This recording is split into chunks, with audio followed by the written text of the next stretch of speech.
Hello, well, my name's Norman Rosenthal. For many years, I was the Director of Exhibitions at the Royal Academy of Arts between 1978 and 2008. In that time, I did two very important manifestations, actually three very important manifestations that included the work of Georg Baselitz, who I have been supporting as an artist for many, many years. And he produced this very beautiful work, Die schöne Wiese, in the year 2000. I think he was already living part of the year in Italy by that time. He has a house near Genoa in a where he both sculpts and paints. And this painting, which has two big elements in it. It has this figure, this jockey figure, on the one side with his hat fallen off. So again, Baselitz always plays with the idea of the upside down man, or has done for a very long time, played with the idea of the world upside down, the upside down man, and the person looked at from a strange perspective. So we see that, and on the other side we see these rocks. And Baselitz is an artist who incredibly recognizable, but has always played with ideas of history, with the ideas of history and the history of Germany. He very much feels himself a German artist, if you like, a prisoner of the German tradition that goes back to German Expressionism, to the German woodcut, but also to the world of Caspar David Friedrich and so on and so forth, but at the same time has been extraordinarily influenced by Italy and Italian mannerism in particular, and all these things come together in this extraordinary painting. I mean, I think it's a beautiful painting, a very imaginative painting, which is also a drawing, and Baselitz too is an artist who is, if you like, a conservative artist in the best sense of the word, insofar as he is a master of the four classic elements of art, of course, in a world which, of course, has seen this outburst of what you might call expanded art media. But he is a great painter, a great draftsman, a great sculptor, and a great printmaker.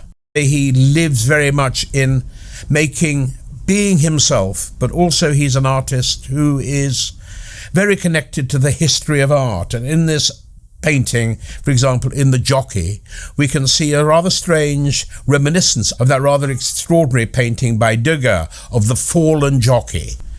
Also, when we look at the rocks on the other side, Baselitz is thinking very much about Picasso and also about Cézanne and Cézanne's and Picasso's paintings of rocks. You know, in the paintings that Cézanne did near the Château Noir in the south of France, and on the other side of the Pyrenees, early Cubist paintings that Picasso did around about 1909, I think, in the village of Horta.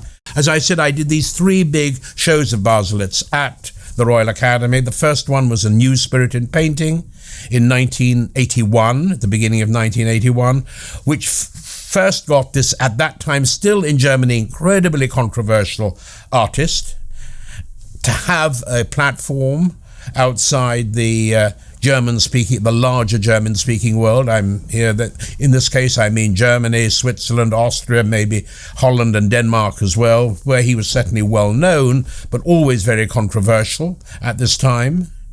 But this was the first exhibition where he showed significantly outside that world and brought him to world attention. Baselitz, of course, quickly established his own practice, first in Berlin, where he studied, in West Berlin, and then in the center of Germany before moving to that famous castle in Danneburg. In the center of Germany, he painted in this huge, extraordinary castle, which he bought very, very cheaply, as it happens, because nobody wanted to live in a big, big castle.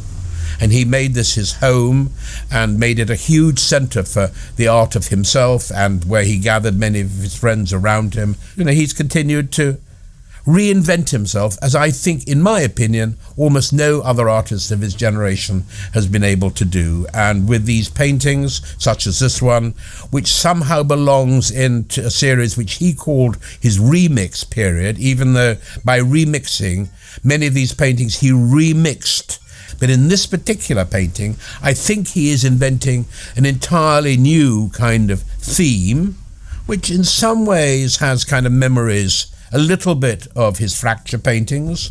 The other artist he admires enormously is Jackson Pollock. And so you have a sense almost of a dripping painting of Jackson Pollock in this painting. All these things come, so you have Degas, you have Picasso, you have Jackson Pollock, but above all you have Baselitz. And I think Baselitz is an extraordinary artist, maybe, to me, the greatest painter in the purest sense of the word of his generation.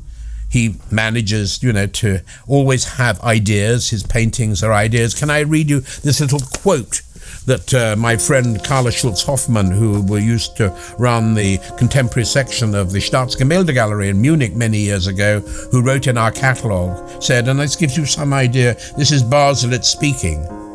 He says, a one-track mind is not enough.